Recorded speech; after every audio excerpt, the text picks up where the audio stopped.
निधन के 6 दिन बाद करिश्मा कपूर की एक्स हस्बैंड संजय कपूर की बॉडी को लंदन से इंडिया लाया गया।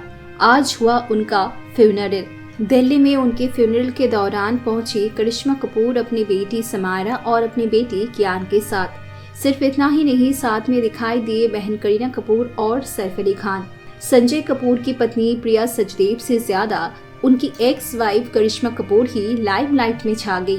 जिस पति को करिश्मा कपूर ने फिजिकली और मेंटली अब्यूज करने का आरोप लगाया, आज उसी पति की फ्यूनरल में फूट फूट कर रोती हुई दिखाई दी करिश्मा कपूर। करिश्मा कपूर और करीना कपूर की प्रेजेंस को लेकर लोग उन्हें काफी ट्रोल करते हुए नजर आ रहे हैं। सभी लोगों का एक ही बात कहना है कि डिवोर्स तो हो चुका है इतने सालों पहले, तो फिर आज इतना रोना धोना क्यों? मनी और प्रॉपर्टी के लिए क्या इतनी लालची है करिश्मा कपूर?